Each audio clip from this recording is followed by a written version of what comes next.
सैयदना इमाम हुसैन शहीद करबला, इमाम आली मकाम सिब्ते रसूल रदी अल्लाह तआला अन्हु व अर्ज़ाहु अन्ना, जब मदीने तैयबा में थे और आपको यजीद ने बैत के लिए इसरार किया, और जानते हैं मदीने का गवर्नर वलीद बिन उक़बा इमाम हुसैन को अपने घर में बुलाया और रात के वक्त कहा कि आप यजीद की बैत कर लें, सब ठीक हो जाएगा। आपने एक तारीखी जुमला फरमाया था, आज वो सब मुसलमानों को याद होनी चाहिए। इमाम हुसैन ने ये नहीं कहा मैं हुसैन रसूलुल्लाह का नवासा यजीद की बैत करूंगा फासिक व फाजिर की, ये नहीं कहा आपने। तवज्जो चाहता हूं, आपने ये नहीं फरमाया, बल्कि ये फरमाया मुझ जैसा उस जैसे की बैत कैसे कर सकता है। ये क़यामत तक आने वालों के लिए मैसेज है, हुसैन जैसा कभी भी यजीद जैसे की बैत नहीं कर सकता, और ना ही वैसों की ताकत को वो मान सकता है। और अल्हम्दुलिल्लाह हमारी माओ ने बचपन से हमें हुसैन को ही सुनाया है, यजीद को नहीं। इसलिए आज अगर किसी तख्त पर यजीद बैठा हो तो हमें डर नहीं लगता इस बात का कि वो गर्दन उड़ा देगा, हमें इस बात का खौफ नहीं लगता कि फांसी पर चढ़ा देगा। हमें इस बात का यकीन है कि अगर हमारे टुकड़े भी हो जाएंगे तो इंशाअल्लाह हमारी रूह करबला जरूर पहुंचेंगी। इमाम हुसैन के साथ क़यामत के दिन उठाए जाएंगे, हक बात करते हुए अगर दुनिया से जाएं। अजीज़ान गिरामी वक़ार, मैं तारीख की चंद झलकियां आपके सामने रखूंगा। मुझे हुक्म भी हुआ है, बहुत जल्दी वक्त खत्म हो जाएगा, समेटना है। मैं चंद मिसालें आपके सामने रखता हूं। ताकत किसे कहते हैं, क़ुव्वत किसे कहते हैं। जिम में जाकर बॉडी बनाने वाला ताकतवर है, काजू बादाम खाने वाला ताकतवर है, मुक्के मारने वाला ताकतवर है। कौन है ताकतवर? ताकत किसे कहते हैं? मेरे अजीजों, असल ताकत तो ये है कि तुम इस्तेमाल अपने हाथ पैर कुछ भी ना करो, लेकिन खलबली दूसरों में मची रहे।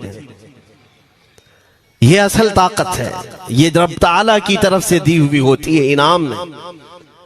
वरना आप सोच सकते हैं कि हुसैन आजम के साथ जो लोग आए थे वो कुल काफिला कितना था। अलग अलग रिवायतें, इमाम हुसैन के साथ 135 लोग थे, बाज रिवायात में है 96 थे, 96 लोग थे, बाज रिवायत में 82 थे। शहीद होने वालों की तादाद 72 है। लेकिन इस बात पर अक्सर उलमा मुहद्दिसीन का ख्याल है कि 82 लोग थे, 82 लोग थे। 82 के मुकाबिल में कितने लोगों को आना चाहिए रास्ता रोकने के लिए? अगर किसी आम आदमी से भी पूछे तो डबल कर दो, ट्रिपल कर दो, 4 गुना ज्यादा कर दो। नहीं, 82 को रोकने के लिए पहले 1000 लोग आए, फिर वो 1000 के बाद 4000 प्लस आए, 5000 लोग सिर्फ 82 लोगों को रोकने के लिए आए रास्ता। फिर ये लोग 4 दिन तक रास्ता रोकते ही रहे, 5000 लोग मिलकर। 10वीं मुहर्रम होने से पहले पहले फिर तकरीबन 16000 लोग आए, यानी तकरीबन पूरे टोटल मिलाकर 22000 के करीब, 21000 समथिंग कुछ। 22000 की फौज क्या माने रखती है? किसको रोकने के लिए? 82 लोगों को। इसी से समझ में आता है असल ताकत किसे कहते हैं। ताकत इसी को कहते हैं कि उधर 3 दिन के भूखे और प्यासे हैं, उनके खीमों में साजो सामान भी नहीं, जंग के असबाब भी नहीं, और वो जंग की नीयत से भी नहीं गए। उसके बावजूद 22000 के सीनों में जो खलबली मची है, दुनिया इसी को समझ नहीं पा रही है। अगर दुनिया ये समझती है क्वांटिटी का नाम ताकत है तो हम उसको रद्द करते नहीं, क्वालिटी का नाम ताकत है। ईमान ये असल ताकत है। और एक तारीखी बात मैं आपके सामने रखता हूं। इमाम हुसैन का रास्ता रोकने के लिए सबसे पहले यजीद की फौज से जो शख्स आया था उसको हुर बिन यजीद कहते हैं। हुर बिन यजीद अर्रियाई 1000 का लश्कर लेकर के ये इमाम हुसैन का रास्ता रोकने आए। 2 दिन तक इधर उधर घुमाते रहा, और जब जब नमाजें होती रही, इमाम हुसैन मुसल्ला इमामत पर हैं और ये यजीदी इक्तिदा भी कर रहे हैं। हर जमात इमाम हुसैन के पीछे हो रही है। लेकिन मैं आपको बताता हूं 10वीं मुहर्रम से पहले इमाम हुसैन ने खुतबा दिया और यजीदियों से कहा, क्या तुम मेरी हैसियत को नहीं जानते? मैं फातिमा जहरा का बेटा हूं, हैदर कर्रार का नूर नजर हूं, रसूलुल्लाह का नवासा हूं। मेरी निस्बतें क्या तुम्हें नहीं मालूम? तुम मेरे खून से अपने हाथों को न रंगो। मैं तुम्हारे पास ऑप्शन रखता हूं, मैं इस रास्ते से अपने वापस मदीने की तरफ जाता हूं या किसी साहिल की तरफ या दिमश्क जाऊंगा। जंग करना नहीं चाहता तुमसे। ये 3 ऑप्शन जब इमाम हुसैन ने रखा तो यजीदियों ने एक को भी कबूल नहीं किया। वो जंग करना ही चाहते थे, इमाम हुसैन के खून के साथ खेलना ही चाहते थे। लेकिन जो हुर बिन यजीद है, तवज्जो चाहता हूं, जो खुद इमाम हुसैन का रास्ता रोकने के लिए आया, उसके दिल में ये बात आई और उसने आकर के 10वीं मुहर्रम को यजीदियों से कहा, मियां मान लो हुसैन की बात, 3 में से कोई एक बात मान लो, हम जंग नहीं करना चाहते, वो रसूलुल्लाह के बेटे ही तो हैं। तो सारे जो सिपह सालार बड़े बड़े थे, अम्र बिन साद, शिमर वगैरह, हुर बिन यजीद से कहने लगे, तुझे कौन कहता है फैसला करने के लिए? तू सिपाही है, 1000 की नफरी तेरे साथ दी गई है, बस अगर तुझे हमारे साथ रहना है तो मैदान में जमा रह, वरना चला जा, तू सुलह की बातें मत कर।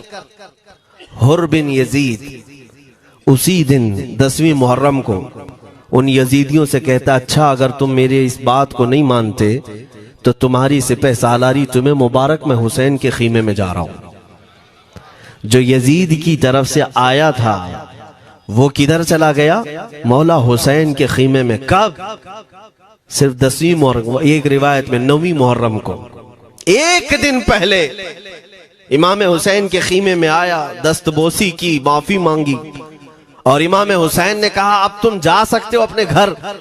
हुर बिन यजीद ने कहा, मैं उस वक्त तक अब आपका साथ नहीं छोड़ूंगा जब तक मेरे जिस्म में आखिरी सांस बाकी रहे, मैं आपके साथ रहूंगा।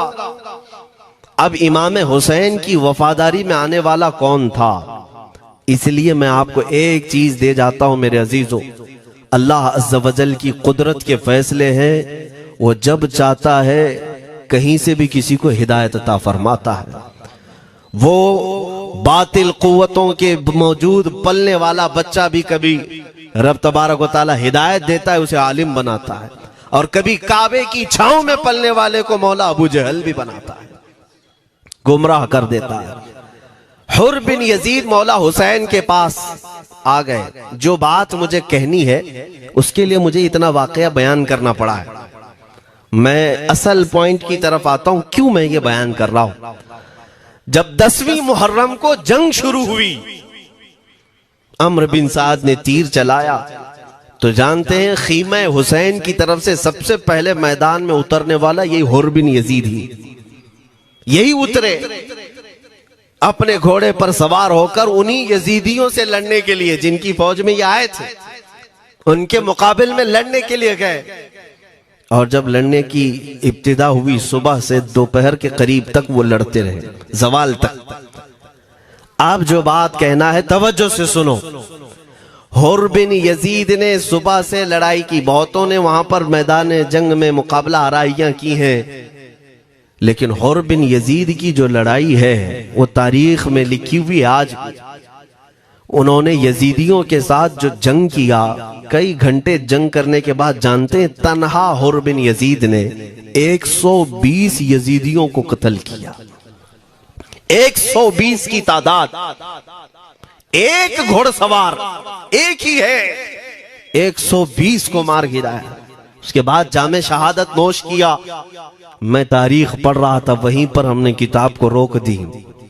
बहुत सारे लोग करबला के वाकयात में इमाम हुसैन के खानदान के बच्चों के शहादत तो बयान करते हैं, उनके जिस्म कट गए, उनके ऊपर घोड़े दौड़ाए गए, लेकिन तुम ये नहीं जानते कि हुसैनी शहजादों ने बातिल कुव्वतों के कैसे छक्के छुड़ाए थे। एक एक जवान ने मुकाबिल में आने वालों को उनकी औकात कैसे याद दिलाई थी। अब सुनो, हुर बिन यजीद 120 को मार गिरा सकते हैं, वो भी एक दिन पहले खीमा हुसैन में आने वाला, एक दिन पहले खीमा हुसैन में आने वाला। बात समझ में आ रही है? अभी जो एक दिन पहले खीमा हुसैन में आ जाए उसकी ताकत का हाल ये है, जो पैदाइशी हुसैनी हो उसकी ताकत का हाल क्या हो। मेरे अजीजों, ताकत किसे कहते ये समझो। यह और बात है कि लोगों को अपनी ही औकात मालूम नहीं, अपनी हैसियत मालूम नहीं है। होता क्या है मैं आपको बताऊं। अल्लामा अब्दुल मुस्तफा आजमी साहब ने एक बड़ी प्यारी बात लिखी है। वो गुजरात के हालात बहुत अच्छी तरह से जानते थे। आपने एक बहुत अच्छी बात लिखी जो हमारे तमाम चीजों से या आज के जमाने में ये चीज मैच होती है। एक ताजिर तिजारत करने के लिए निकला, उसके पास कुछ कीमती हीरे थे, कीमती हीरे थे, और वो हीरों की तिजारत करता था और एक चोर उसके पीछे पड़ गया। और वो चोर रोजाना वो चोरी करने के चक्कर में रहता था कि जब रात को ये ताजिर सोए तो मैं ये हीरे निकाल लूंगा। लेकिन 2-3 दिन जब जब वो ताजिर सोता था वो पूरे हीरे चेक करता था, कहीं नहीं मिलते थे। थक गया चोर। 3 दिन के बाद उस ताजिर को उसने पूछा, चोर ने कहा कि तुम हीरे रखते कहां हो? दिन भर तो तुम्हारे पास होते, रात में कहां जाते? तो उस ताजिर ने कहा, अकल का अगर तू इस्तेमाल करता तो तुझे बात समझ में आती। रोजाना मैं तेरे ही जुब्बे में रात को ये हीरे रखकर खुद सो जाता था। वो अपना नहीं तलाश करता, इसका तलाश करता। बिला तशबीह हो बिला तमसील। मेरे अजीजों, तुम्हारे पास जो ताकत है तुम्हें उसका अंदाजा नहीं। तुम जो मोहब्बत मुस्तफ़ा सल्लल्लाहु अलैहि वसल्लम की शमा अपने सीने में रखते हो, मौला करीम का वादा है तुम्हारे साथ, काना हक्कन अलैना नस्रुल मोमिनीन। रब ताला फरमाता हमने अपने ऊपर लाजिम कर लिया है कि ईमान वालों की मदद करें। और हमने मदद देखी है, रब ताला की मदद देखी है। आज के इन हालात में मुझे बताओ, भौंकने वाले भौंक ही रहे हैं, बाकी तुम्हारा क्या बिगाड़ लिया, क्या तुम्हारा खराब किया? बस ये है कि तुम अपने अंदर खलबली मत मचाओ और ज्यादा खौफ और हिरास में मत जियो। अल्हम्दुलिल्लाह मुसलमान हैं, मोमिन हैं, किसी चोर कौम से तुम्हारा रिश्ता नहीं है। तुम दुनिया की उस अजीम कौम हो जो सिर्फ और सिर्फ अपने रब ताला के हुजूर झुकती है, और अपने रब तबारक व ताला के हुजूर ऐसे झुकती है। मैं चैलेंज के साथ कहता हूं, पूरी दुनिया में कोई कम्युनिटी, कोई कौम ऐसी नहीं है जो अपने खुदा को देखने के बाद ही झुकती है। जिसकी भी जाओ, उनके खुदाओं की तस्वीर वहां पर सामने होती तभी झुकते हैं। वो चाहे ईसाई हो, यहूदी हो, कोई भी हो, उन्होंने कोई ना कोई या मूर्ति बनाई है या तस्वीर बनाई है, तब वो झुकते हैं। तन्हा तुम ईमान वाले हो जो आज तक अपने खुदा को देखा नहीं लेकिन हर दिन सजदा करते हो, तुम्हारा ये ईमान है। और कुरान में शुरू में ही अल्लाह ताला ने जो तारीफ फरमाई सूरह बकरा में, युमिनून बिल गैब, अल्लाह फरमाता है ये वो लोग हैं जो गैब पर ईमान रखते हैं, देखा नहीं। और दुनिया में करोड़ों मस्जिदें होंगी, किसी मस्जिद में अल्लाह की तस्वीर है? किसी मस्जिद में? और या तुम्हें सलातो सलाम पढ़ने के लिए मेरे आका की तस्वीर देखने की जरूरत है? यही तो तुम्हारा ईमान है मेरे अजीजों। मेरे आका को हमने दिल में बसा रखा है, और जब हुजूर पाक की याद आई, बगैर तस्वीर देखे हम खड़े हो जाते हैं। और उनकी मोहब्बत वैसी होती है, हमें किसी तस्वीर और मूरत को देखने की जरूरत भी नहीं होती। तुम्हारी खुसूसियात बहुत हैं। अल्लाह रब्बुल इज्जत ने तुम्हारी पेशानियों को महफूज रखा है, किसी अहरे गैरे के सामने झुकने नहीं दिया। पेशानी मुकद्दस है तुम्हारी। हाँ, ये तो नहीं है कि तुम किसी दरख्त पर भी चले जाओ, पत्थर पर भी चले जाओ, चूहे पर भी झुक जाओ, सांप पर भी झुक जाओ, नहीं है। एक सहाबी हैं, ईमान लाने के बाद वो कहते हैं, या रसूल अल्लाह सल्लल्लाहु अलैहि वसल्लम, दो वाकयात ऐसे हैं जो जमाने जहालत में हम करते थे। एक वाकया याद करता हूं तो रोना आता है और एक वाकया याद करता हूं तो हंसी आती है। हुजूर ने फरमाया वो दोनों क्या है बताओ। उन्होंने कहा पहला वाकया तो ये है जिसको याद करके रोता हूं कि जवानी में जब हमारे घर बेटी पैदा होती थी तो हम उसका गर्दन मरोड़ कर दफन कर देते थे। आज मुझे ये बात याद आती है तो रोना आता है कि हमने ऐसे कई बच्चियों को दफन कर दिया। अरब वाले दामाद बनाना नहीं चाहते थे और बेटियों को पहले ही मार देते थे। ये वो सहाबी कहते हैं अब याद आती है बात तो रोना आता है। मेरे आका सल्लल्लाहु अलैहि वसल्लम ने फरमाया फिर हंसी किस बात पर आती है। कहते हैं जमाने जहालत में हमारे खुदा जो होते जिनकी हम इबादत करते थे तो जब सफर में जाना होता था तो आटा गूंद करके खुदा बना लेते थे, क्योंकि सफर में जाना है और हर जगह उनको साथ में रखना था खुदा को। वो साहब ही कहते हैं सफर के खुदा और होते थे, हवा का अलग, पानी का अलग, मिट्टी का अलग, सब लेकर के चलते थे। फिर हुजूर ने फरमाया हंसी किस बात पर आती है। वो कहते हैं बीच रास्ते में अगर खाना खत्म हुआ तो कभी खुदा का हाथ तोड़ के खाते थे, कभी पैर तोड़ के खाते थे। अरे मेरे अजीजों 1400 साल बाद आज जब आप हंस रहे हैं उस सहाबी को तो इस बात पर हंसी आती होगी।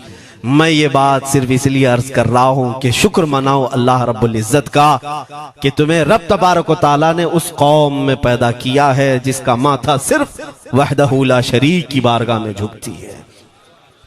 तुम ईमान वाले हो। और मैंने आयत यही तिलावत की खुतबे में, वला तहीनु वला तहज़नु व अंतुमुल अअलौना इन कुंतुम मुमिनीन। घबराओ मत, परेशान मत हो, तुम सबसे ज्यादा सरबुलंद रहोगे अगर तुम ईमान वाले हो। ये कुरान की आयत है।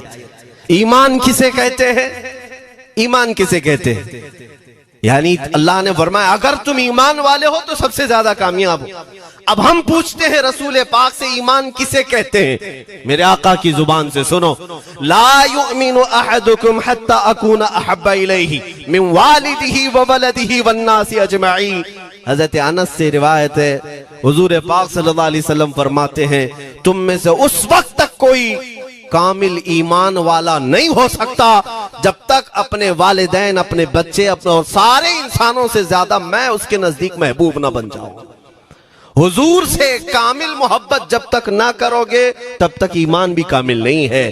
खुलासा कलाम यही है कि मोहम्मद से वफा तूने तो हम तेरे हैं, ये जहां चीज है क्या लौह कलम तेरे हैं। बस इसी बात पर आपको आना है। इकबाल भी ये कहता है मैं जर्मनी गया, यूरोप का सफर किया, वहां की तरक्कियों को देखा और वो लोग बहुत आगे बढ़ रहे थे। मैं इसीलिए सफर किया कि मैं वहां तहकीक करके आऊं, देखूं, अपनी कौम को आकर के मैं बताऊं मुसलमानों को कि किस फील्ड में तुम जाओगे तो कामयाब होंगे। साइंस में, फिजिक्स में, ज्योग्राफी में, केमिस्ट्री में, मैथ्स में, कौन सी फील्ड में तुम जाओगे तो ज्यादा माहिर होगे। कई साल इकबाल ने वहां की खाक छानी, तहकीकात किया और वापस जब आया अपनी कौम की तरफ, अल्लामा इकबाल कहते हैं मैं सारी दुनिया वहां की यूरोप की छान करके आया, यही देखने गया था कि मेरी कौम किस मैदान में उतरे तो कामयाब होगी। तो लोगों ने पूछा क्या वो तुम्हें राज मिल गया? वो कहते हाँ मुझे राज मिल गया। लोगों ने पूछा किस मैदान में उतरे? तो इकबाल कहता है मैं तो राज को पहुंचा, अपनी कौम को बताता हूं तुम्हारी तरक्की का राज सिर्फ इतना ही है कि मोहम्मद से वफा तूने, कि मोहम्मद से वफा तूने तो हम तेरे हैं। ये जहां चीज है क्या लौह कलम तेरे हैं। सारी कामयाबी का असल राज मेरे आका से बेइंतहा मोहब्बत है। मैं दीनी शख्सियात की बात अपनी जगह पर, जो जिसको आप दुनियावी उलूम कहते हैं, लाओ मैथ्स का कोई बहुत बड़ा माहिर रियाजीदान या कोई साइंटिस्ट आपको ऐसा लगता हो, लाओ मेरे आला हज़रत इमाम अहमद रजा फाजिल बरेलवी के सामने। जानते हैं आप उस आला हजरत फाजिल बरेलवी ने 55 उलूम पर अपनी तहकीकात लिख दी हैं। बाकी जानते कितने थे वो अल्लाह ही बेहतर जाने। एक बात मैं आपको बता रहा हूं, मैथ्स में, मैथमेटिक्स में उनके पास ऐसी ऐसी इजादात थी। एक किताब आला हजरत ने लिखी है ज्योमेट्री पर, आज के बच्चे जो कॉलेज पढ़ते हैं वो जानते होंगे। ज्योमेट्री की भी कई उसमें अक़साम लिखी गई हैं, और आला हजरत ने एक किताब लिखी है कश्फुल इल्ला अन सिमतिल क़िबला, क़िबला पहचानने का इल्म। तुम तो आज वो कंपास लेकर के पहचानते हो ना, अब तो मोबाइल में आ गया, मोबाइल को घुमाओ, इधर दिखा रहा उधर, उधर दिखा रहा उधर क़िबला। मेरे अजीजों, इस्लाम मशीनों से नहीं चलता है। इसका सेल चला गया तो क्या तुम्हारा इस्लाम चला जाएगा? इसकी बैटरी चली गई तो क्या तुम्हारा दीन चला जाएगा? नहीं, इस्लाम मुकम्मल कवायद और ज़वाबित के साथ है। सारी मशीनें खत्म भी हो जाएं, इस्लाम ने तुम्हें कायदे बनाकर दिखाए हैं, प्रैक्टिकल। ये क़िबला पहचानने का इल्म होता है। शहर का तूलुल बलद अर्जुल बलद देखना होता है, बहुत सारी उसमें चीजें, उसकी सतह समंदर से ऊंचाई कितनी है, फिर सितारों को देखा जाता है, फिर पहचाना जाता है क़िबला, उसको हिसाब में लगाया जाता है। आला हजरत ने ये जो किताब लिखी पूरे 1400 साल में है। आला हजरत की ये किताब जिसमें 10 कायदे खुद उन्होंने इजाद किए, उनसे पहले किसी ने नहीं लिखी, खुद उन्होंने इजाद किए। और उसके बाद आला हजरत ने चैलेंज के साथ कहा कि मैंने, फकीर ने ये 10 कायदे इजाद किए हैं, इस पर कोई अमल करके क़िबला पहचानना चाहे तो उस पर अमल करके खड़ा हो जाए। अगर हिजाबात हटा दिए जाएं तो काबा उसकी नाक के सामने होगा। आला हजरत ने लिखा है काबा ऐन उसकी नाक के सामने होगा। परफेक्ट कायदे उन्होंने लिखे। ये कायदे कहां से आए? हिसाब, मैथमेटिक्स। जो अलीगढ़ के प्रोफेसर अपने फंसे हुए मसाइल हल करने के लिए आला हजरत के पास आए, वाकयात आपने सुने होंगे। अब मैं आपसे कहता हूं, एक बहुत बड़े प्रोफेसर साहब अलीगढ़ के, वो लंदन या ऑक्सफोर्ड जा रहे थे या जर्मनी जा रहे थे कुछ मैथ्स के फंडे हल करने के लिए। आला हजरत के खलीफा ने उन्हें मशवरा दिया कि चले मौलाना अहमद रजा साहब बरेली में रहते हैं, उनसे बात कर लेंगे। पहले तो उन्होंने मजाक उड़ाया, मौलवी लोगों का काम है, प्रोफेसर जिसमें फंसा हुआ है। उन्होंने कहा लंदन और जर्मनी जाने में जितना खर्चा आता है उससे कम ही बरेली को लगता है, एक बार ट्राई कर लीजिए। वो आए आला हजरत के यहाँ, वो मौलाना सैयद सुलेमान साहब के कहने पर जब आला हजरत के पास आए, असर का वक्त था, अजान हो चुकी थी, आप मस्जिद की तरफ जा रहे थे। प्रोफेसर साहब से मुलाकात हुई। आला हजरत ने पूछा कैसे आना हुआ? उन्होंने कहा एक बहुत पेचीदा मसले में फंस गया हूं, मैथ्स का, रियाजी का, हिसाब का हल नहीं होता, इसके लिए मैं बाहर का सफर कर रहा था। आपके शागिर्द मौलाना सुलेमान साहब ने कहा कि आपसे मिलने। आला हजरत ने कहा दिखाएं क्या मसला है? उन्होंने कहा इतने शॉर्ट टाइम में ये हल नहीं होगा, नमाज के लिए आप जा रहे हैं। आला हजरत ने फरमाया फिर भी दिखाओ। आला हजरत को उन्होंने वैसे ही खड़े दिखाया। देखते ही आला हजरत ने उंगलियां रखी और कहा इसका यहां से, इसका यहां से, फलां का यहां से, इस तरह आप लगा करके देख ले, मैं असर की नमाज से फारिग होकर आता। वो प्रोफेसर साहब कहते हैं उन्होंने चुटकियों में यूं हल किया, मैं जब बैठ करके उस मसले को लगाया तो तुरंत 2 मिनट में वो मसला हल हो गया। अब जिसके लिए मैं ये वाकया अर्ज कर रहा हूं सुनो। वो हैरत में आंखें फटी फटी रह गई उस प्रोफेसर साहब की। उधर नमाज होने के बाद आए आला हजरत, तो वो अश करने लगे। कहा मौलाना साहब मैं पहली मर्तबा देख रहा हूं कि मदरसे का कोई मौलवी मैथ्स के इतने टफ फंडे को हल कर लेता हो। मौलाना ये तो बताएं ये रियाजी और ये मैथ्स के मसले आपने किससे सीखे? कौन है आपको? किस कॉलेज में, किस यूनिवर्सिटी से आपने सनद हासिल की है? यही मुझे कहना है मेरे से। अब आला हजरत का जवाब सुनो। कहते हैं जनाब मैंने अपने वालिद से सिर्फ प्लस माइनस और मल्टीपल के मसले सीखे, जमा, नफी और ज़रब हमारे वालिद साहब ने बस इतना ही सिखाया।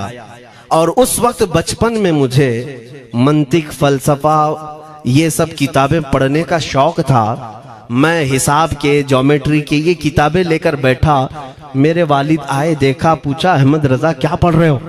मैंने दिखाया ये मंतिक है, फलसफा है या हिसाब की किताबें हैं। मेरे वालिद ने वो किताबें अपने हाथ में ले ली और कहा, जा रसूलुल्लाह की हदीसें पढ़, सदक़े में सारे इल्म दे दिए जाएंगे। आला हज़रत फरमाते हैं, उसके बाद मैंने अपनी जिंदगी मेरे मुस्तफा के कदमों में लगा दी। ये जो आप देख रहे हैं ये मेरे मुस्तफा के कदमों से छन कर मुझे मिला है। बस बात समझ जाओ, ताकत इसी को कहते हैं।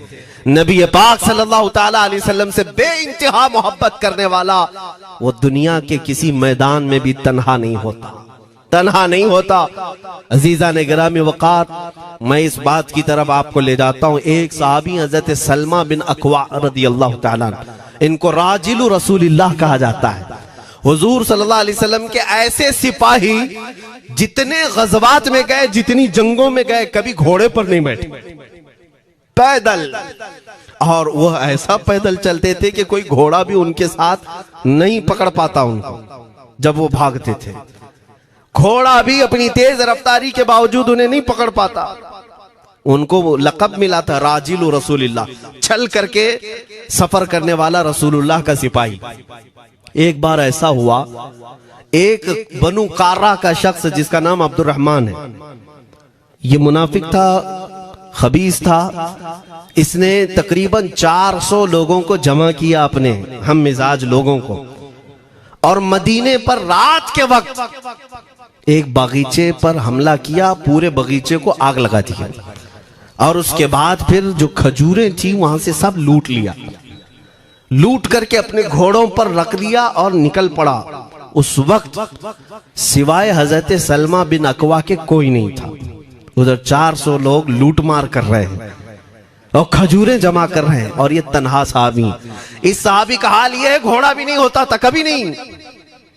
अब इनको जलाल आया कि मेरे मुस्तफा के शहर की एक खजूर भी मैं बाहर जाने नहीं दूंगा जो चोरी करके जा रहा है। उसके बाद आपने पीछा करना शुरू किया। और हकीकत देखें, आप जब हदीस पढ़ेंगे, आला हजरत ने अल मलफूज में भी इसको नकल फरमाया।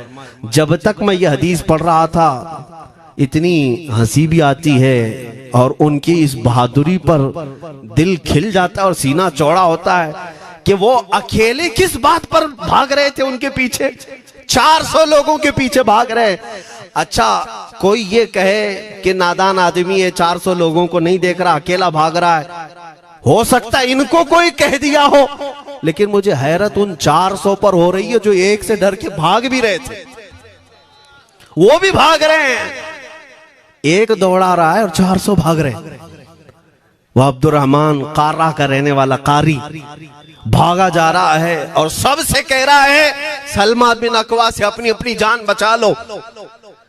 इसीलिए मैं कहता हूं ये बुज़दिल कौमें हैं, मेरे मुस्तफा के गुलामों का मुकाबला करने की सकत नहीं रखती, जिसके सीने में इश्क़ मुस्तफा हो। 400 भागते रहे और ये भगाते रहे बहुत दूर तक। जब हज़रत सलमा बिन अकवा भागते थे तो घोड़े भी पीछे पड़ जाते, और आप जैसे जैसे कोई घोड़सवार आता उसकी टांग पकड़कर खींचते और उसकी गर्दन पर पैर रखते, फिर आगे निकल पड़ते थे। न जाने कितनों को उन्होंने तन्हा अपने हाथों से गिराया, कोई मुकाबला करने को तैयार नहीं। गिराते भी हैं और उनकी गिरी हुई खजूरें जमा भी करते हैं कि मुझे मदीने वापस ले जाना है। उस सहाबी को मैं पढ़ता हूं, अजीजा ने गिरामी खजूरें जमा करते रहे और उन्हें भगाते रहे। आखिर में वो 10-10 की टुकड़ियों में बदल गए। वो अब्दुर्रहमान कार्रा का रहने वाला कहने लगा, एक साथ मत भागो, ये अकेले सबको भगा रहा है, 10 इधर जाओ, 10 उधर जाओ, 10 उधर जाओ। जालिमों, पलट कर मेरे मुस्तफा के गुलाम का मुकाबला करके देखते हैं, लेकिन किसी से नहीं हुआ। वो पहाड़ की चोटियों में चले गए। हज़रत सलमा बिन अकवा पहाड़ पे भी चढ़ने लग गए। तो अब्दुर्रहमान कार्रा वो कहता है वहीं से चीख करके, सलमा बिन अकवा तुमको क्या चाहिए, क्यों पीछा कर रहे हो? कहा, मैं शहरे रसूल की एक खजूर भी जब तक तुम्हारे पास होगी पीछा करता रहूंगा। उसने वहीं से अपने सारे साथियों को पुकार कर कहा, सारे लोग खजूरें फेंक दो, अपनी जान बचा लो। सबों ने खजूरें दे दी। हज़रत सलमा बिन अकवा पूरी खजूरें जमा की है, कितनों को रोनते हुए वापस आने लगे। जानते हैं एक सहाबी और है हज़रत अबू कुतादा, जिनको फारिसु रसूलिल्लाह कहा जाता है। उनका घोड़ा दौड़ता हुआ, उनको दौड़ाता हुआ हजरत अबू कुतादा उस पर हैं और 10 लोग और साथ हैं। वो हजरत सलमा बिन अकवा की मदद के लिए आ गए। जब वो आए तो ये अक्सर को तो गिरा चुके थे, खजूरें ले भी चुके थे। हजरत अबू कुतादा 10 सहाबा के साथ जब आए, हजरत सलमा बिन अकवा की और मदद हो गई। अब ये मदीने आने लगे तो तवज्जो चाहता हूं। हजरत सलमा बिन अकवा ने पूछा, मैं तो अकेला दौड़ा रहा था, कोई मुझे न देखा था, ना ये वाकई की किसी को खबर थी, तुम यहां तक कैसे आए? तुमको किसने भेजा मेरी मदद के लिए? मुसलमानों याद रखो, मेरे मुस्तफा की वफादारी में जब कोई निकलता है तो कहां से मदद आती है अंदाजा भी नहीं होता। हजरत सलमा बिन अकवा ने उनसे पूछा अबू कुतादा से, तुम आए कैसे? हजरत अबू कुतादा ने जो जवाब दिया वो और ताज्जुब का था। कहा, हमने नहीं देखा, हमको मालूम भी नहीं तुम किसके साथ गए हो, हमें ये वाकया भी नहीं मालूम, लेकिन हम अपने खीमे में बैठे थे, हमारा ये घोड़ा दौड़ता हुआ है, ये घोड़ा दौड़ता हुआ आया और दोनों पैर बार बार उठा करके हिनहिनाने लगा। मेरा घोड़ा ऐसा कभी करता नहीं, वो जिहाद में जाने वाला घोड़ा है, फरमाबरदार है। अबू कुतादा ने उसको सहलाया लेकिन फिर भी वो खामोश नहीं हुआ। हजरत अबू कुतादा कहते, मैं पहचान लिया, वो अपनी पीठ पर मुझे सवार करना चाहता है। मैं इसकी पीठ पर बैठ गया। मेरे साथी भी ताज्जुब में थे, इतनी वक्त गुजर जाने के बाद घोड़े को न भूख लगी है न प्यास लगी है, ये कहां ले जा रहा है? अबू कुतादा कहते, ये घोड़ा है जो तुझ तक हम सबको ले आया है। हजरत सलमा बिन अकवा ने कहा, हाँ मुझे याद है, जब मैं उन 400 को दौड़ा रहा था तो तुम्हारा घोड़ा मुझे देख रहा था। पता ये चला दुनिया का हर जानवर भी मेरे मुस्तफा का वफादार है। अगर तुम नबी पाक सल्लल्लाहु अलैहि वसल्लम की इज्जत व हुर्मत के लिए उठते हो तो चूंटियां अपने सुराख में तुम्हारे लिए दुआ में मशगूल हो जाती हैं, मछलियां पानी में तुम्हारे लिए दुआएं करती हैं। अजीज़ान गिरामी वक़ार, आज मैं अपने जुमलों को समेटते हुए ये बात कहता हूँ, धोराजी की सरजमीन मैंने कभी सुना नहीं या कभी आपसे मुलाकात नहीं की, लेकिन इतना बड़ा मजमा हमें जो सुनने के लिए बैठा है, लोग मुसाफे के लिए आए, फूल हार पेश किए, टूट पड़ते हैं मुलाकातों के लिए। मैं अक्सर जलसों में भी और अपने प्रोग्रामों में ये कहता हूँ, मुझे जो आप इज्जत की निगाह से देखते हैं या मिलना चाहते हैं या देखना चाहते हैं या सुनना चाहते हैं, तो वो इसलिए नहीं है कि किसी बाप का, बड़े बाप का बेटा है या किसी सियासी पार्टी का नेता है। आपकी जो मोहब्बत है वो सिर्फ इसलिए है, ये नाज ये अंदाज हमारे नहीं होते, झोली में अगर टुकड़े तुम्हारे नहीं होते या रसूल अल्लाह, जब तक के मदीने से इशारे नहीं होते, रोशन मेरी किस्मत के सितारे नहीं होते। जो कुछ भी इज्जत मिली है हमें आज, वो किसी और सलाहियत की वजह से नहीं। साफ मैं बता देता हूं, मैं मुकर्रिर आदमी नहीं, मैं खतीब आदमी नहीं, मैं वो शोलाबार मुकर्रिर नहीं हूं कि जिनकी तकरीरों से लोग बहुत ज्यादा नफा उठाते हो। मैं तो तालिब इल्म आदमी हूं। मेरे आका सल्लल्लाहु ताला अलैहि वसल्लम के लिए इतनी वफा करना जानता हूं कि मैंने यह अहद कर लिया है, मेरे जिस्म में जब तक खून बाकी रहेगा, एक भी सालिम कुत्ता मेरे आका की तरफ उंगली भी उठाए, हम अपनी गर्दन भी निछावर करने को तैयार रहेंगे। मेरे आका सल्लल्लाहु ताला अलैहि वसल्लम के लिए कुर्बानी का जज्बा है, इसलिए मेरे आका ने ये इज्जत अता की है। फिर मुझे ये कहने का हक भी है, जब तक बिके न थे तो कोई पूछता न था, या रसूल अल्लाह तुमने खरीद कर हमें अनमोल कर दिया।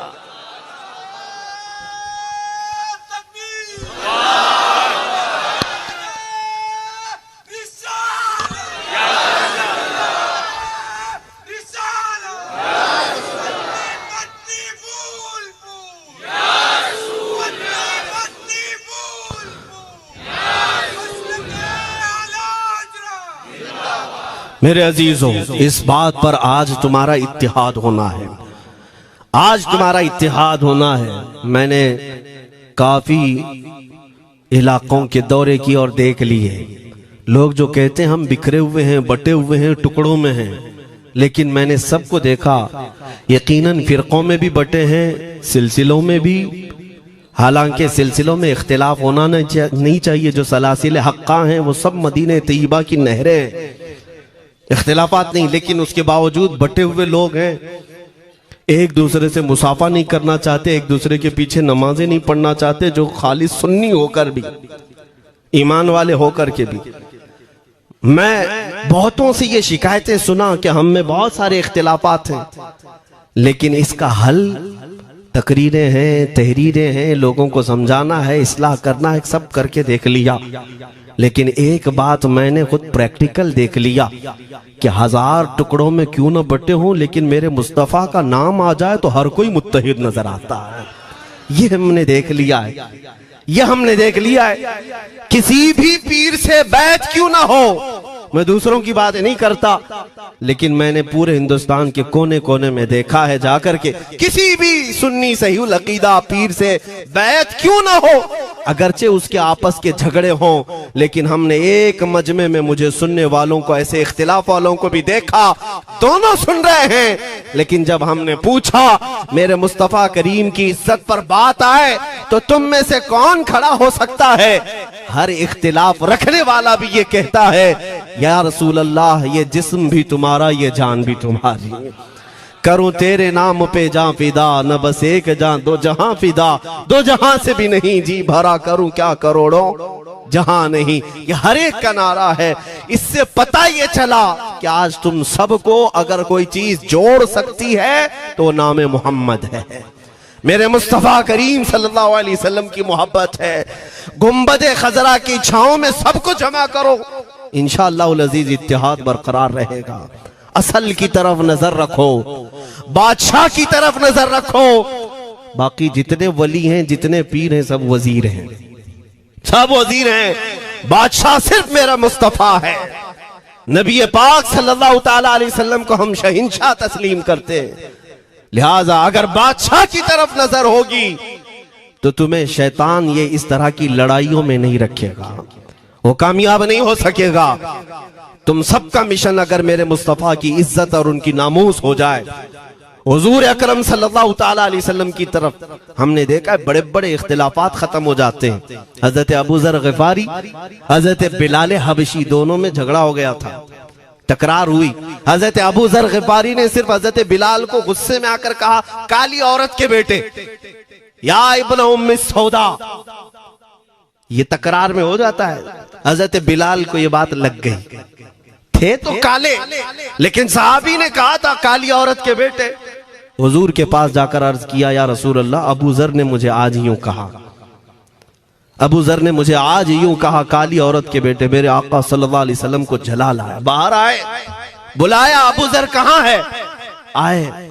हुजूर पाक ने उनको मुखातिब करके सिर्फ इतना फरमाया, अफीकल जाहिलिया, अभी तक तुम्हारे अंदर पुरानी जाहिलियत बाकी है? 3 बार पूछा और उसके बाद मेरे आका चले गए, कुछ नहीं फरमाया। पुराने जमाने की काफिरों की जाहिलियत अभी बाकी है, जो माँ के नाम से लोगों को गालियां देते या पुकारते थे। हजरत अबू जर गिफारी को इतनी बात लग गई कि मेरे आका मुझसे रूठ गए, मेरे आका के दिल पर यह बात लग गई। तो उन्होंने ये नहीं किया कि देखा जाएगा बाद में क्या होगा, नहीं, सीधे मस्जिद नबवी में हजरत बिलाल को ढूंढने के लिए आए। कहाँ है? हजरत बिलाल मिल गए तो उनका हाथ पकड़ करके लाए। अबू जर गिफारी जमीन पर लेट गए, सो गए। कहा है बिलाल, मुझे माफ कर दे, मैंने तुझे सख्त जुमला कहा, मुझे माफ कर दे। हजरत बिलाल ने कहा, ठीक है, मैंने माफ कर दिया, हो गई बात। लेकिन हजरत अबू जर गिफारी ने कहा, नहीं, मेरा दिल इस पर सुकून नहीं मानेगा। एक काम करो ए बिलाल, तुम अपना ये पैर मेरे चेहरे पर रगड़ो, ये तुम्हारा तलवा जिसको मैंने काला कहा था, उसी तलवे से मेरे चेहरे पर तुम रगड़ो, ताकि मुझे मेरी हैसियत पता चल जाए। हजरत बिलाल क्या उनकी बात पर अपना पांव उनके चेहरे पर रगड़ देते? दोनों हाथों से उनको जमीन पर उठाया और सीने से सीना लगाया। कहा है अबू जर, कैसी बात करते हो? जिस आका के तुम गुलाम हो, उसी आका का मैं भी गुलाम। मैंने ये तारीख में पढ़ा है, अगर सख्तियों को कोई चीज जोड़ सकती है तो वो मेरे आका की मोहब्बत है और मुस्तफा करीम की मोहब्बत है। तुम्हारे सीने चौड़ा कर देगी, तुम्हारा दिल कुशादा कर देगी, तुम अपनों को एक्सेप्ट करने लग जाओगे अपने नबी की निस्बत पर।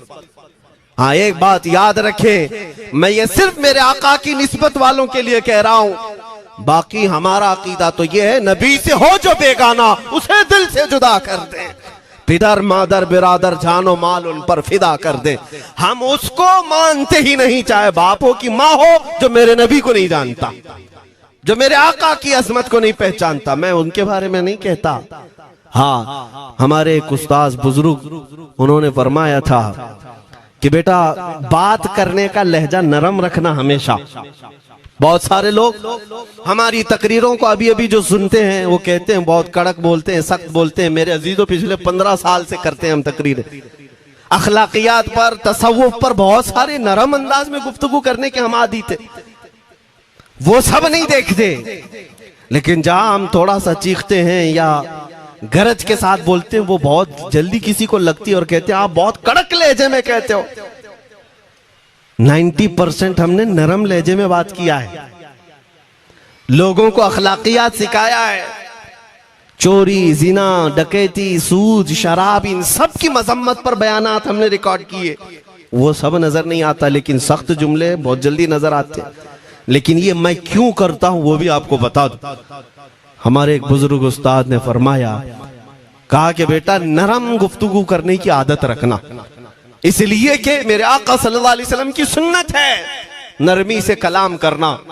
लेकिन एक बात याद रखना, जिंदगी भर नरमी से बात करो, लेकिन मुस्तफा करीम सल्लल्लाहु अलैहि वसल्लम की एहानत या दुश्मनी किसी में देखो तो फिर न तुम्हारी जुबान मीठी होनी चाहिए, न दिल नरम होना चाहिए, न दिमाग ठंडा होना चाहिए।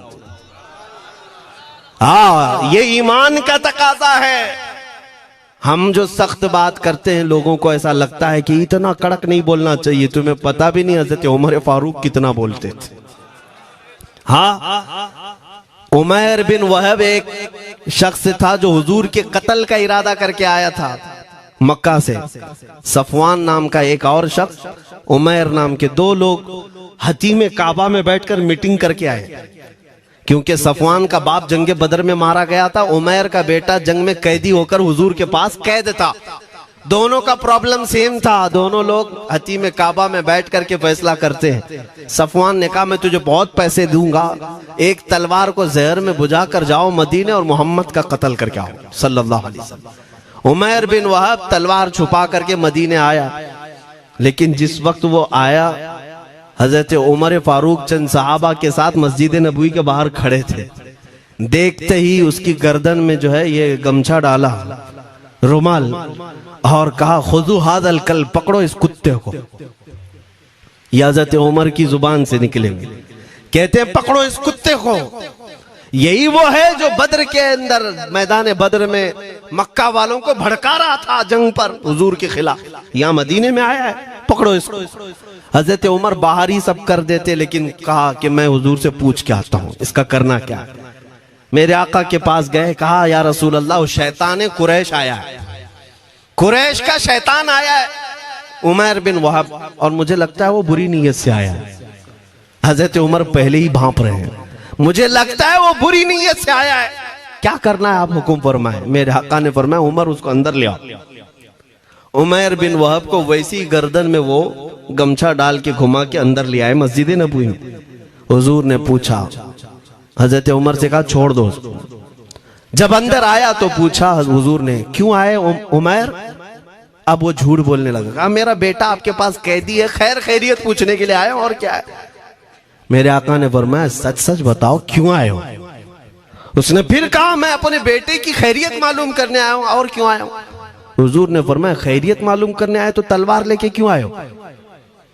उसने तलवार दिखाने के लिए फेंक दिया, कहा इस तलवार का क्या होना है।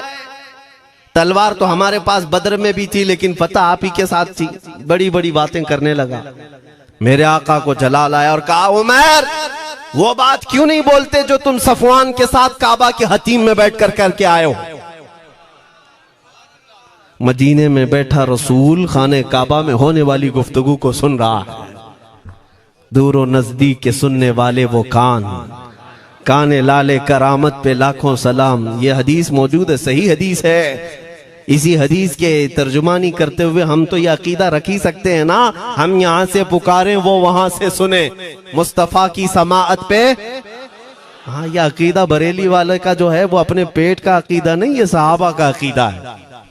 मेरे अजीजों, जब मेरे आका ने फरमाया वो बात बताओ जो हतीम काबा में करके आए हो, अब थर थर थर कांपने लग गया। इससे इस रसूल से क्या छुपाएं जो हतीम काबा में तन्हाई में होने वाली मीटिंग को भी जानता हो। कहा अब मैं क्या बताऊं जब आपको सब मालूम है। अब मैं जो कहना चाहता हूं वो ये है, अशहदु अन्नका मुहम्मदन रसूलुल्लाह, मैं गवाही देता हूं कि आप मोहम्मद अल्लाह के रसूल हैं सल्लल्लाहु अलैहि वसल्लम। ईमान ले आए। अब सुनिए मेरे अजीजों, ईमान लाने के बाद हुजूर पाक सल्लल्लाहु अलैहि वसल्लम ने तलकीन फरमाई कि अब इस्लाम पर कायम रहो, ईमान पर बरकरार रहो। कत्ल करने के लिए आया, मेरे मुस्तफा का गुलाम बन गए। अब उसके बाद हजरत उमर क्या कहते हैं, हजरत उमर जो गमछा गले में डाल के अंदर लाए थे, अब गले में हाथ डालकर बाहर ले जाते हैं। और बाहर जो साथी खड़े थे उन सबको मुखातिब करके कहते हैं, लोगों सुनो। हजरत उमर के अल्फाज सुने, कहते हैं थोड़ी देर पहले ये जो शख्स तुम देख रहे हो, मुझे खिंजीर इससे अच्छा लगता था। अल्लाह, ये लफ्ज भी है, वल्लाही इन्नी लअहब्बु खिंजीरन मिन हाज़ा। कहते हैं कि इससे बेहतर मैं खिंजीर को समझता था क्योंकि ये दुश्मन रसूल था। लेकिन अब सुनो ऐ लोगों, अब मेरे सगे बेटे से ज्यादा मुझको ये अजीज है, इसलिए कि मेरे आका का गुलाम। यही ईमान है, यही ईमान है। अजीजान गिरामी, खुलासा कलाम मेरी बात का यही है, मोहम्मद की मोहब्बत दीन हक की शर्त अव्वल है। इसी में हो अगर खामी तो सब कुछ नामुकम्मल है। इकबाल ने क्या खूब कहा था, अगर पहचानना हो तो मेरे अजीजों पहचानो, तुम मेरे आका सल्लल्लाहु अलैहि वसल्लम के कदमों तक अगर पहुंच गए तो यही दीन है। बमुस्तफ़ा बरसा खैश के दी हमाउस, गर्ब उन रसीदी तमाम बुल हबीस। अपने आप को हुजूर तक पहुंचा दो, इसी का नाम दीन है। और अगर वहां तक नहीं पहुंच सके, जिंदगी पूरी अबू लहब की तरह है। हो ना ये फूल तो बुलबुल का तरन्नुम भी ना हो, चमने दहर में कलियों का तबस्सुम भी ना हो ना ये साकी तो मैं भी ना हो, खुम भी ना हो, बस में तौहीद दुनिया में ना हो, तुम भी ना हो। या रसूल अल्लाह, खीमा अफलाक का इस्तादा उसी नाम से है, नबज़ हस्ती तपश आमादा उसी नाम से है। दश्त में दामने कोहसार में मैदान में है, बहर में मौज की आगोश में तूफान में है, चीन के शहर मराकश के बयाबान में है, और पोशीदा हर मुसलमान के ईमान में है। वो मेरे आका की जात ही है, हर जगह है, और उसी की तरफ हमें सबको मुतवज्जे होने की आज जरूरत है। ताकत किसका नाम है, मैंने शुरू इसी बात से किया था, इसी पर खत्म करता हूं। ताकत और कुव्वत सिर्फ बॉडी बनाने को नहीं कहते, ताकत और कुव्वत सिर्फ और सिर्फ काजू बादाम खाने को नहीं कहते।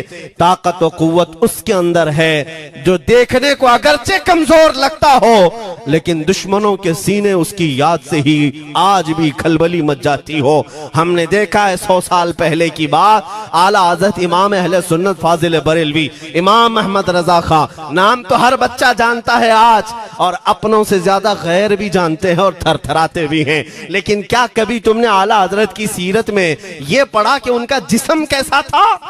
उनका जिस्म कैसा था? बहुत लहीम शहीम, चौड़े सीने वाले, बड़े बाल वाले, ऊंचे चेहरे वाले? नहीं मेरे अजीजों, तारीख में आप पढ़ोगे आला हजरत कसरत से लिखने की वजह से, कसरत से इबादत की वजह से, जिस्मानी एतबार से बड़े दुबले पतले थे, बड़े दुबले पतले थे। लोग देखने वालों ने यह कहा है, जिस्मानी साख्त ऐसी नहीं थी कि कोई पहलवान नजर आता हो, दुबले पतले थे, नहीफ थे, देखने में कमजोर लगते थे। लेकिन मजाल है, जब वो आशिक रसूल का कलम चलता था, कलम चलता था, और वो भी यूं पुकार कर कहता था, ये रजा के नेज़े की मार है, क्यादू के सीने में गार है, किसे चारा जोई का वार है, कि ये वार वार से पार है। और फिर उन काफिरों को कहा था उस इमाम अहले सुन्नत ने, किल के रजा है खंजरे खूंखार बरकबार। ये कोई दावा नहीं कर सकता आज। किल्क किसको कहते हैं समझा भी देता हूं मैं आपको। किल के रजा, आला हज़रत अपने कलम को कह रहे हैं, किल्क मतलब कलम, रजा का कलम कैसा है? खंजरे खून खार बरकबार, यानी खून पीने वाला खंजर और चमक पैदा करने वाली जो बिजली होती है। आला हज़रत बड़े नरम दिल भी थे, रहम दिल भी थे। अपनों को जब नवाजते थे तो बेहिसाब नवाजते थे। आजिजी ऐसी कि बच्चों से भी माफी मांगते, आजिजी ऐसी। और अपने पीर खाने पर जाने की बात आए तो चप्पलें कितनी दूर छोड़ जाए। गुरूर और घमंड की बात नहीं, लेकिन जब मेरे मुस्तफा के दुश्मनों से मुकाबले की बात आती तो यूं कहते, तुम क्या समझते हो किल के रजा है खंजरे खूंखार बरकबार, आदा से कह दो खैर मनाए न शर करे।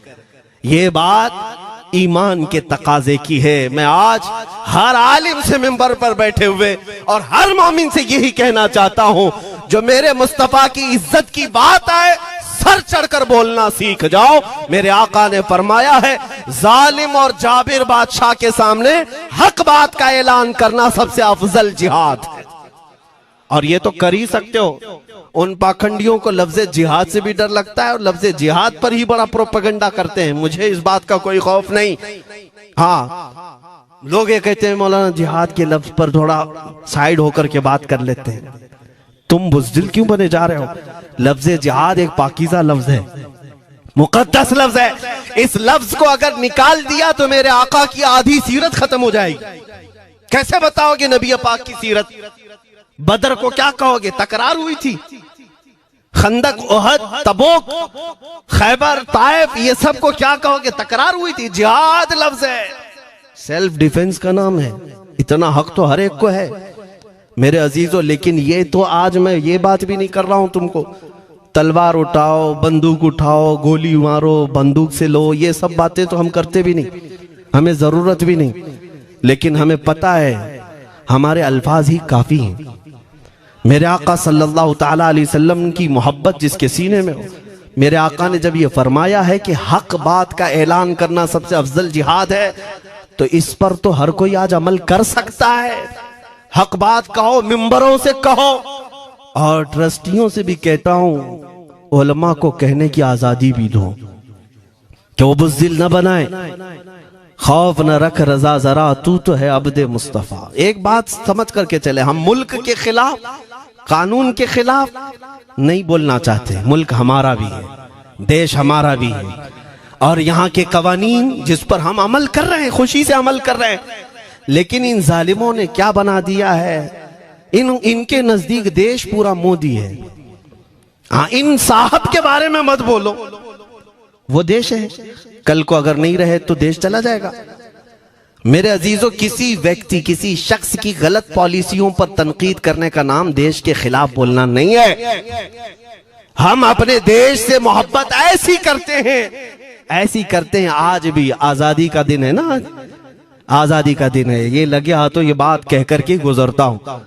आज भी जाकर के देखें, इंडिया गेट पर सबसे ज्यादा शहीदों के नाम जो लिखे गए हैं वो मुसलमानों के हैं। इनको क्या पता है 1857 से जो अंग्रेजों के खिलाफ लड़ रहे थे, ये लड़ रहे थे। आजादी का परचम सबसे पहले बुलंद करने वाला कोई संगी नहीं था, वो शहीद टीपू सुल्तान था। सबसे पहले तोपमैन हिंदुस्तान का, अंग्रेजों के खिलाफ आवाज बुलंद करने वाला। पूरे अंग्रेज उसके खिलाफ खड़े थे। इनको आज बोलने की तौफीक भी नहीं मिलती।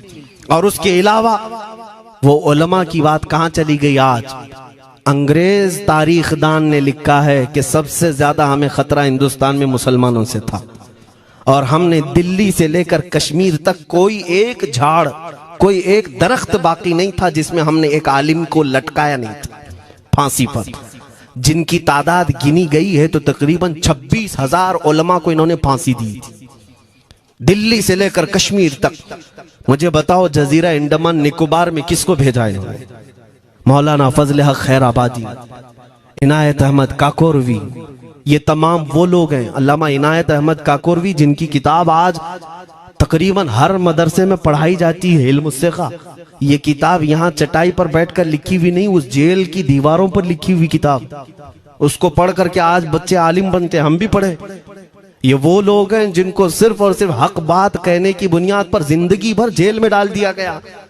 आज ढूंढ करके निकालो मौलाना फजल हक खैराबादी का मजार कहाँ है, और अंडमान निकोबार में। जहां काला पानी की सजा दी जाती थी। किफायत अली काफी का नाम सुना है मेरे अजीजों? ये नाम का जिक्र आना तो हक बनता है आज की रात जरूर। मुरादाबाद शहर का वो आलिम रब्बानी, वो सिर्फ और सिर्फ मुजाहिद आजादी नहीं बल्कि फना फिर रसूल भी था। आप इसी से अंदाजा लगा ले, आला हजरत जैसा आशिक, हदायके बख्शिश लिखने वाला। आला हजरत के अशार तो पता है ना, इमामुल कलाम कहते हैं। आला हजरत की नातों को इमामुल कलाम कहते हैं। सारे कलामों का इमाम आला हजरत की नाते हैं। पढ़ करके देख लो, वजद आ जाए हुजूर की नाते। लेकिन उस आला हजरत से पूछा गया, आप किसकी नाते पसंद करते हैं? आला हजरत फरमाते हैं, मैं सिर्फ दो ही लोगों की नाते सुनता हूं, या तो हसन रजा बरेलवी की या अल्लामा किफायत अली काफी की।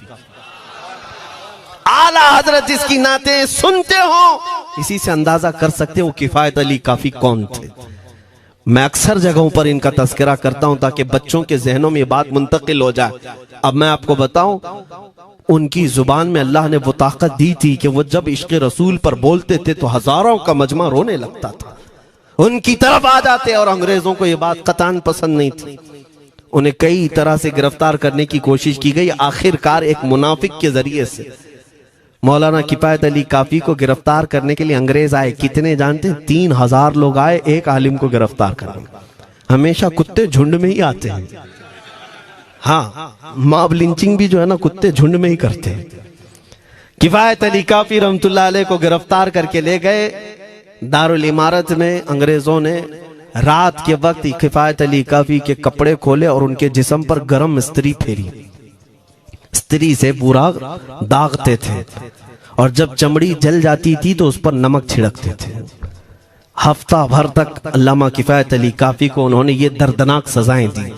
बीच में कई मर्तबा उनको सामने ऑफर रखा, तुम बदल लो अपनी बातें, छोड़ दो अपनी इस कौम को वरगलाना, छोड़ दो ये सब जो तुम तकरीरें करते हो, हम अपने हुकूमत में तुम्हें ले लेंगे, वजीफा भी देंगे, ओहदा भी देंगे। किफायत अली काफी रहमतुल्लाह अलैह ने फरमाया, तुम गलत जगह हाथ मारे हो।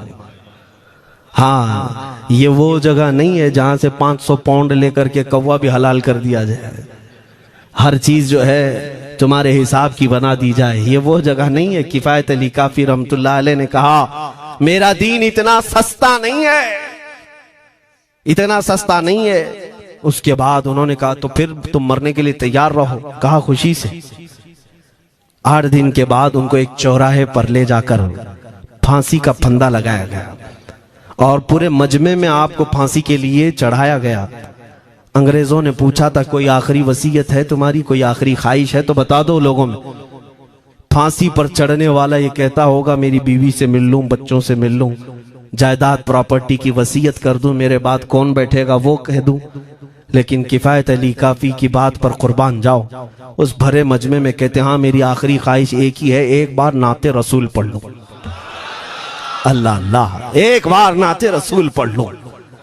उन्होंने कहा, ठीक है, तुम्हारी इस ख्वाहिश का हम अदब करते हैं, कर लो। किफायत अली काफी रहमतुल्लाह अलैह फांसी के फंदे पर चढ़ने से पहले क्या मगन होकर के गुनगुना रहे थे, यूं कह रहे थे, कोई गुल बाकी रहेगा न चमन रह जाएगा, पर रसूलुल्लाह का दीने हसन रह जाएगा। अतलसो कम ख्वाब की पोशाक पे नाजा न हो, इस तने बे जान पर खाकी कफन रह जाएगा। सब फना हो जाएंगे हश्र तक काफी, वो लेकिन नाम हजरत का जुबानों पर सुखन रह जाएगा। ये नाते पाक गुनगुनाते हुए चढ़ गए फांसी के फंदे पर। लोगों ने देखा फांसी तो लगी लेकिन लबों पर उसी तरह की मुस्कुराहट थी। क्यों? ये राज है मेरे अजीजों, मरने वाला ही जानता है। फंदा बाद में लगता है, आमिना का लाल पहले तशरीफ लाता है। मौत का दर्द उसे क्या होगा जो जमाले मुस्तफा देख रहा हो, मेरे आका सल्लल्लाहु ताला अलैहि वसल्लम की तरफ महव हो। अब सुनो, मैं ये बात क्यों कह रहा हूं, तुम इन बातों से घबराना नहीं, इन बातों से डरना नहीं कि कल को अगर आपके मिंबर पर बैठकर खिताब करने वाला ये आपका गुलाम मर जाता है, कट जाता है, कोई मुझे मार देता है, तो इस बात का यकीन रख लेना, दीन रुकेगा नहीं। और मेरे आका सल्लल्लाहु अलैहि वसल्लम के नामूस और उनकी इज्जत में कोई कमी आने वाली नहीं। हमारे मर जाने से कुछ नहीं होना है, इसलिए कि हर सुन्नी बच्चा जानता है इस्लाम जिंदा होता है हर करबला। हम मरने के बाद इस बात का यकीन रखते हैं, अगर हमारी मौत हो गई इस रास्ते में तो इस्लाम की आबियारी होगी, इस्लाम और फूलेगा फलेगा। और हुआ यही, किफायत अली काफी को फांसी का फंदा देकर 8 दिन तक जश्न मनाया था अंग्रेजों ने। जब मौलवी चला गया जो लोगों को तकरीर करता था, हजारों का जमा करता था, हुजूर अकरम सल्लल्लाहु अलैहि वसल्लम की मोहब्बत की बातें करता था, चला गया, हमने फांसी दे दी। लेकिन इन जालिमों को मालूम नहीं मेरे खुदा का कानून क्या है, कुदरत खुदाबंदी का कानून क्या है। मुरादाबाद शहर में ये किफायत अली काफी को 1857 के पहले फांसी दे रहे हैं, और उसी साल मुरादाबाद के करीब बरेली शहर में अल्लाह ताला अहमद रजा पैदा कर रहा है। तुम एक आशिक को फांसी दिए, हुजूर पाक के चाहने वाले को तुमने फांसी देकर ये समझा कि आप खत्म हो गया इश्क की बातें करने वाला। लेकिन कुर्बान जाओ मोहब्बत मुस्तफा पर, मेरा रब ऐसे इन मक्कारों के मकर को फेरता है कि फौरन अल्लाह ताला ने ऐसा आशिक पैदा किया कि फिर बरेली की तरफ से उठने वाली आवाज एक शहर में, एक बस्ती में नहीं, दुनिया के कोने कोने में पहुंच गई। आज 100 साल हो गए उस मर्दे कलंदर इमाम अहले सुन्नत को दुनिया से गए हुए, लेकिन हर मस्जिद की मिंबर और मेहराब आवाज देती है मुस्तफा जाने रहमत पे लाखों सला, शमे बज़ में हिदायत पे लाखों सला। और फिर हमारे बच्चे भी ये आज कह जाते हैं, डाल दी कल्ब में अज़मत मुस्तफा, सैयदी आला हजरत पे लाखों सला। ये निजाम है मेरे मौला का, एक चिराग तुम बुझाओगे मौला 100 चिराग रोशन फरमाएगा। हाँ इंशाअल्लाह अज़ीज, इस बात पर हम सबको जमा होना है। अल्लाह करीम हमें हमारी खोई हुई ताकत व कुव्वत अता फरमाए। आप रब तबारक व तआला की बारगाह में ये दुआ करें कि ऐ रब्बे जुल जलाल, जब तक जिंदगी बाकी है मौला मुझे तेरे नबी के वफादारों में शुमार फरमा। इसलिए मैं जब भी हुजूर की बारगाह में अरीजा पेश करता हूँ तो ये जरूर कहता हूँ, आका बद हैं तो आपके, भले हैं तो आपके, टुकड़ों पे यही के पले हैं, रुख किधर करें, तुझसे जो मुंह छुपाएं तो करें किसके सामने। या रसूल अल्लाह, क्या किसी और से तवक्को नजर की है? हमारा मानना तो ये है, मैंने देखा भी है अपने बच्चों को, और हम कहते हैं मेरे आका की बारगाह में, आका गुनहगार तो हो गए लेकिन आपके गद्दार नहीं है, गद्दार नहीं है। जब तक गद्दार नहीं होंगे मेरे आका की तरफ से तुम्हारे लिए हमेशा इस्तकबालिया खुला रहेगा। आओ मेरे अजीजों, इस बात पर मैं गुफ्तगू को खत्म करता हूँ। आज के इस उर्स मुबारका में, और आज आजादी की ये रात है, हम बारगाह मुस्तफा में अरीजा पेश करते हैं, या रसूल अल्लाह, आपको इस वतन से बूए वफा आई थी, मेरे आका इस वतन की तरफ नजरे करम फरमा दे। क़यामत तक आने वाली हमारी नस्लों में मेरे आका सिर्फ आपके आशिक ही पैदा हो, कोई गद्दार ना पैदा हो। हमारी दुआ यही है मेरे आका, मैं मुजरिम हूँ आका, मुझे साथ ले लो कि रस्ते में हैं जा बजा थाने वाले, चमक तुझसे पाते हैं सब पाने वाले, मेरा दिल भी चमका दे चमकाने वाले। व आखिर दावाना अनिल हम्दुलिल्लाहि रब्बिल आलमीन।